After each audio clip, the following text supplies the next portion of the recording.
이렇게 돌아보니까 우리 청년회가 세월이 많이 흘렀죠. 정은주 담임 목사님께서 청년의 가슴으로 시작했기 때문에 우리 청년들은 언제나 예원교회의 가장 선두에 서 있으며 우리 청년은 예원교회를 이끌어가는 중요한 리더자인 것을 믿습니다. 오늘 혹시 오래간만에 오신 우리 청년이 계시다면 정말로 환영합니다. 너무 행복해서 제가 어떻게 일일이 찾아가서 안아주고 싶은데 느끼해 할까봐, 그리고 또 한 가지는 굉장히 짜증내 할까봐, 나의 어떤 역량이 얼굴이 요 정도밖에 안 돼서 오늘 그 일은 안 하도록 하겠습니다. 아무튼 환영하고 너무나도 좋은 시간이 되길 바랍니다. 우리 말씀 한 구절 보겠습니다. 데살로니가 후서 3장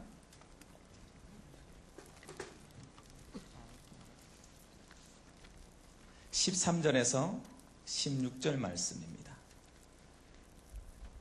데살로니가 후서 3장 13절에서 16절 말씀, 우리 다 같이 한 목소리로 우리 봉독하도록 하겠습니다.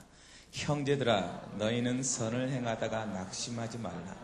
누가 이 편지한 우리 말을 순종하지 아니하거든 그 사람을 지목하여 사귀지도 말고 그로 하여금 부끄럽게 하라. 그러나 원수같이 생각하지 말고 형제같이 권면하라. 평강의 주께서 친히 때마다 일마다 너희에게 평강을 주시고 주께서 너희 모든 사람과 함께 하시기를 원하노라. 아멘. 죄송합니다.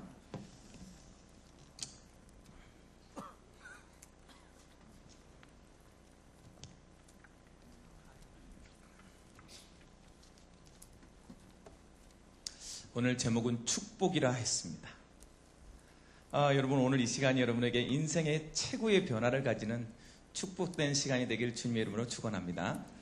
우리 저 뒤에 우리 예배부 위원들은 앞에 와서 앉으세요. 여기 너무 자리가 훤하게 비어서 너무 보기가 싫은데 이쪽으로 좀 앞에 와서 먼저 좀 채워주시고 이 앞자리를 좀 이렇게 채워주시기 바랍니다.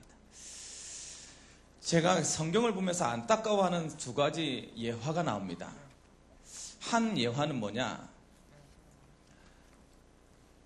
애굽을 탈출한 이스라엘 백성들이 광야를 지나가다가 하나님의 약속을 받으려고 모세가 시내산에 올라갑니다.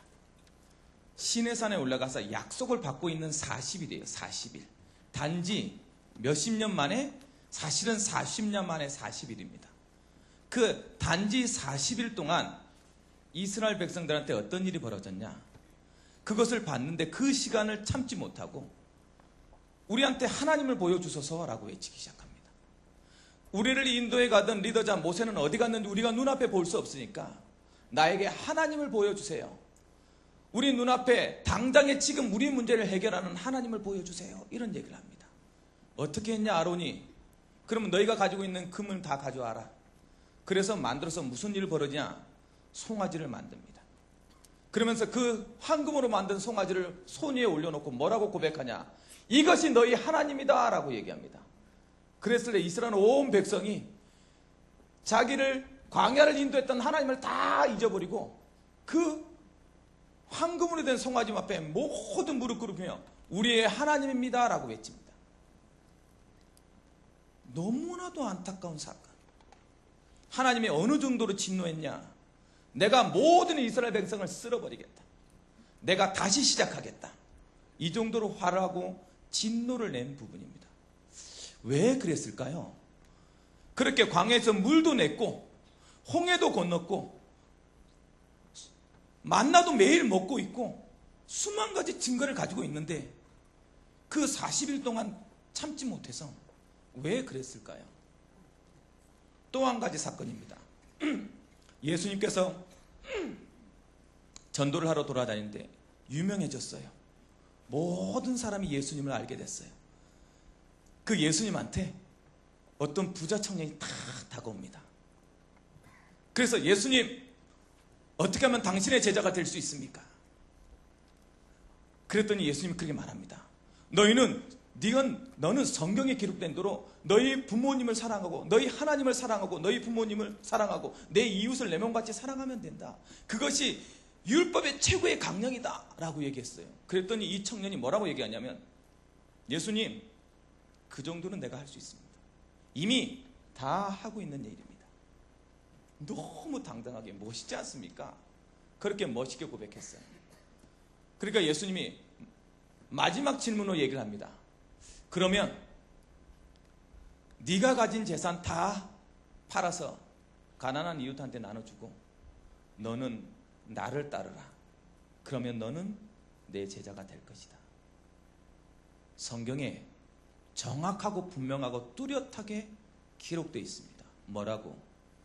이 청년이 재산이 많으므로 고민하여 가더라. 그것을 보고 예수님이 얼마나 안타까웠는지 뭐라고 말했냐? 부자가 천국에 들어가는 것이 낙타가 바늘귀에 들어가는 것만큼 어렵다. 이 두 가지 사건을 통해서 우리에게 말해주고 싶은 것이 뭘까요? 오늘 말씀을 읽다 보니까 너희가 선을 행하다가 낙심하지 말아라. 여러분, 우리의 믿음을 지켜나가다가 내가 예수 믿는 사람으로 고백하고 하나님의 자녀 되어서 신앙을 받았다가 왜 낙심하고 왜 거기에서 주저앉을까요? 두 가지 이유 때문입니다. 가장 첫 번째는 나의 하나님이 보이지 않기 때문이에요. 내 문제는 지금 내 앞에 와 있고 내 환경은 나는 너무나도 지금 나를 괴롭히고 나는 하나도 달라진 것 같지 않은데 우리가 믿는 그 하나님은 내 눈앞에 보이지 않아요. 그 하나님은 언제나 모든 문제를 해결할 수 있다고 고백하면서도 나는 지금 내 문제를 즉각적으로 해결해 보려고 해요. 그래서 마음이 그것이 해결되지 않으니까 어떻게 돼요? 보이는 하나님을 나에게 보여달라. 내가 보지 않는 하나님을 그렇게 부르짖는 것보다 지금 내 문제를 해결할 수 있는 하나님이 나에게 필요하다. 그래서 어떻게 해요? 낙심하고 하나님을 따르기보다는 보여지는 것을 따라갑니다. 내 눈앞에 조금 더 해결할 수 있는 돈이 중요하고요. 그것을 조금 더 해결할 수 있을 것 같은 지식에 의존하고요. 내 옆에 사람에게 의존하고요. 그래서 하나님을 떠나갑니다. 다른 것을 섬기기 시작하죠. 왜 믿다가 낙심하냐? 그 소리가 들리지 않습니다. 영원한 것을 사랑하라. 그 소리가 들리지 않습니다. 네 문제 이것이 과정이다. 이것을 지나가면 하나님께서 너에게 모든 것을 축복으로 바꾸는 시간이 있을 것이다. 그 소리가 들리지 않아요. 지금 나는 너무 고통스럽기 때문에. 지금 나는 무엇인가 해결해야 되기 때문에. 그래서 눈에 보이는 황소를 따라갑니다. 꼭 광야에서 황소를 보면서 거기에 무릎 꿇으며 우리의 하나님입니다 고백했던 이스라엘 사람들처럼 여러분의 선택이 그런 선택이 아니길 주님의 이름으로 축원합니다. 이 시간 왜 축복의 시간이어야 되냐면 그 길 따라가지 않길 주님의 이름으로 축원합니다. 두 번째, 왜 낙심하냐? 왜 하나님보다 더 중요한 것이 보여지냐? 한계를 부딪혀서 그래요. 한계를. 그 부자 청년이 하나님도 사랑했어요. 이웃도 마음껏 섬겨줬어요. 사랑했어요. 그런데 최고의 것, 내가 가장 중요하다는 그 한계에 딱 부딪혔어요. 이것만큼은 내어놓지 못해 라고 하는 그 잡고 있는 그것에 하나님이 마지막으로 요청합니다. 그것마저도 놓을 수 있겠니? 그 한계에 부딪혀서 신앙을 포기합니다. 지식이 있는 사람은 그 지식이 인정받지 못했을 때 그 자리에서 나를 몰라? 내가 얼마나 많이 배웠는데 그 자리에서 다시 그 한계 때문에 무너져 버립니다. 인간관계에 대단한 자존심을 가지고 있는 사람은 자존심이 무너졌을 때 뭐라고 말하냐? 내가 믿는 하나님은 없어. 내가 가진 게 얼마나 많은데 이건 절대 포기할 수 없는데 이걸 포기하라고 해? 라고 한계에 부딪혀서 고민하여 하나님을 떠나게 되는 것입니다. 여러분, 우리가 신앙자입니까? 신앙자라는 의미는 이 세상에 그 어떤 것보다 내가 하나님을 사랑하나이다 고백한 사람들을 말합니다. 그것이 무엇으로 드러날 때 내가 가장 중요하다고만 생각하는, 그것이 지식이든 그것이 경제든 그것이 사람이든 그것이 내 자존심이든 그것을 놓을 수 있을 때 그 고백은 유효한 것입니다. 그것이 되어지지 않았을 때는, 이것만큼은 뭐라고 말하냐, 성경은 사람이 자기가 행하는 것이 다 옳다고 말을 하나 하나님은 중심을 보느니라. 여러분 마음속에 하나님이 정말로 나의 최고라는 것을 고백할 수 있는 오늘 축복의 날이 축복의 날이 되길 주님의 이름으로 축원합니다. 그래서 지금부터 어떻게 하면 됩니까? 우선순위를 분명하게 하세요. 우리의 삶 속에 빌립보서 3장 1절부터 9절에 봤더니 바울이 고백합니다. 나는 난지 8일 돼서 할례를 받았다. 이스라엘 백성 중에 이스라엘이요, 바리새인 중에 바리새인이다. 나는 가말리엘 문화생이다. 그만큼 나는 지식이 있고 똑똑한 사람이다. 나는 로마 시민자다. 그렇게 권세를 가진 사람이다 라고 선포해놓고, 그런데 그 모든 것은 다 나는 해로 여긴다. 하나님을 믿는 것에 방해되는 모든 것을 나는 똥같이 여긴다. 그렇게 고백했습니다. 무엇을 강조한 거예요? 이 세상 어떤 것도 내가 만난 그리스도보다 가치 있는 것은 없다. 여러분, 하나님 앞에서 그 우선순위가 되길 주님의 이름으로 축원합니다. 어떤 사람이 나한테 질문했습니다. 목사님, 예수 믿고 하나님을 믿는 것과 이 세상에서 성공하는 것이 부합됩니까? 양손에, 한 손에는 신앙을 지켜내고 한 손에는 이 세상에서 명예를 갖고 성공하는 것이 양립할 수 있습니까? 여러분 마음속에 한번 질문해 봅니다. 그것이 양립이 가능합니까? 믿음으로 이 세상을, 믿음으로 이 세상의 것들을 이겨설 수 있습니까?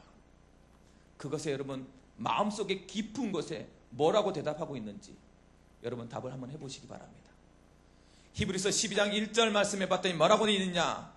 이러므로 우리가 구름같이 둘러싼 허당한 증인들이 있으니 모든 무거운 것과 얽매기 쉬운 죄를 벗어버리고 인내로서 우리 앞에 당한 경주를 하며 믿음의 주여 온전케 하신 예수를 바라보자. 구름같이 허당한 증인들이 믿음으로 세상을 이길 수 있다고 선포하고 있고 증거로 보이고 있습니다. 여러분, 이 자리에 나와서 여기 있는 우리 모든 청년들이 왜 힘을 합하여 더 많이 부흥되어지고 더 많이 힘을 가져야 되냐? 이 세상을 움직이고 있는 것이 경제, 돈이 아니고, 이 세상을 움직이고 있는 것이 지식이 아니고, 이 세상을 움직이고 있는 것이 보이지 않는 정부나 보이지 않는 손인 시장이 아니라 무엇이다? 이 세상을 오늘도 움직이고 있는 것은 하나님인 것을 고백하는 그런 힘을 보여줘야 되기 때문에 그렇습니다.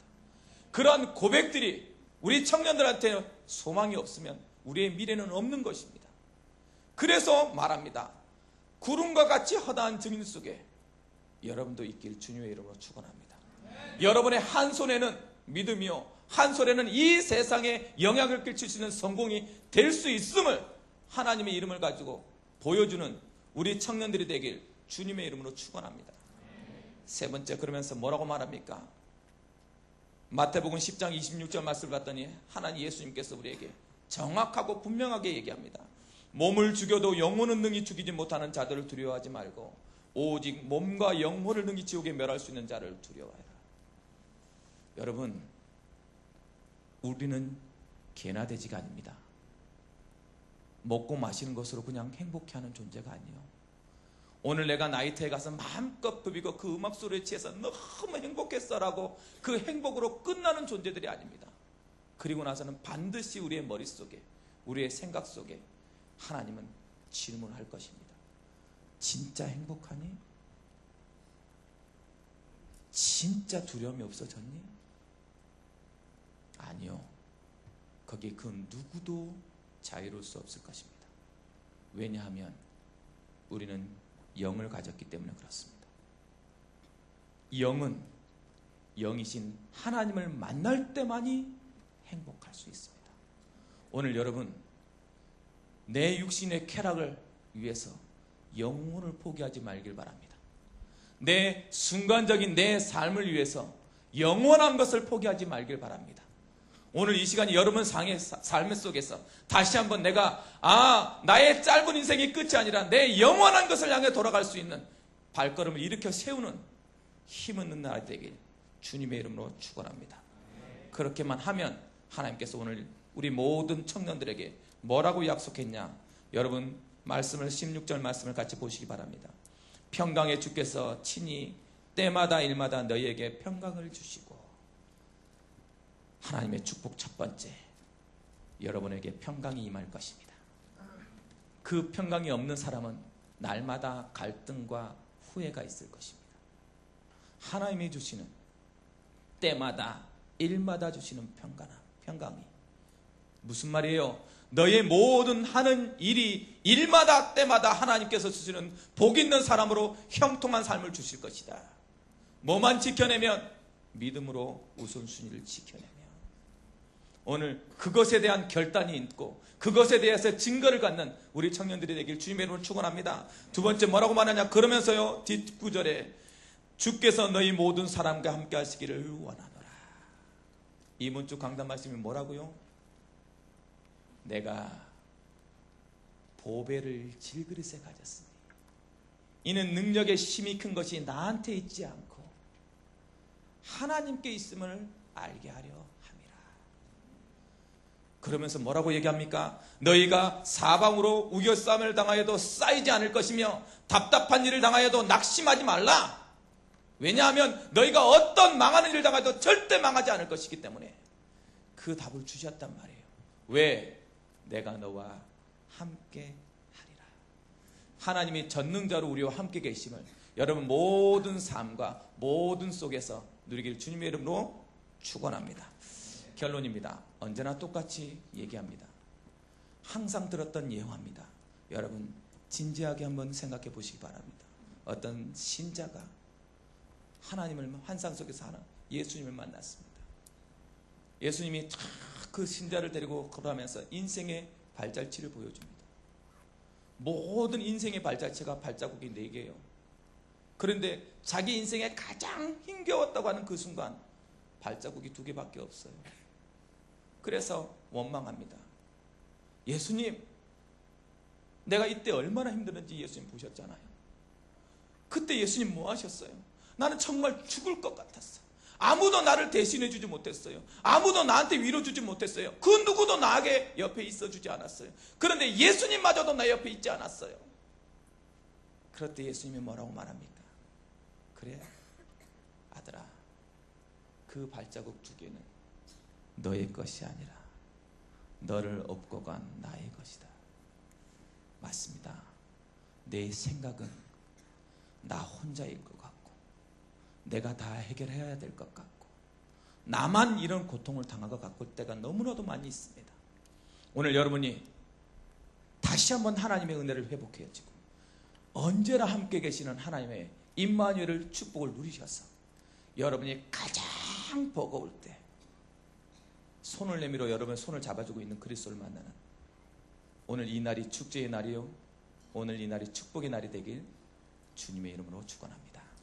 기도하시겠습니다. 사랑의 하나님 은혜를 감사드립니다. 우리의 삶 속에 신앙을 가질 수밖에 없는 수만 가지 이유가 있는데도 우리는 하나님 그 성령을 소멸하고 있지는 않습니까? 하나님은 날마다 성령으로 우리 마음속을 움직여서 너는 나의 아들이다고 모든 것을 내가 너를 통해서 해결할 수 있다고 말하고 있는데 그 하나님의 음성을 일부러 듣고 있지 않고 듣지 않으려고 하고 있지는 않습니까? 여기 나온 우리 모든 청년들에게 오늘 이 날이 하나님의 음성을 듣는 믿음의 주여 온전케 하신 그리스도를 바라보는 허다한 구름과 같은 증인들 속에 들어가는 축복의 날이 될 수 있도록 하나님께서 역사하여 주옵소서. 오늘의 믿음의 결단과 믿음의 고백을 하나님께서 들으셔서 이들이 일생을 통하여서 이 날이 복된 날이었다고 말할 수 있을 만큼 신앙을 고백하고 신앙을 결단하는 축제의 날이 되도록, 축복의 날이 되도록 하나님께서 역사하여 주옵소서. 예수님의 이름으로 기도리옵나이다. 아멘.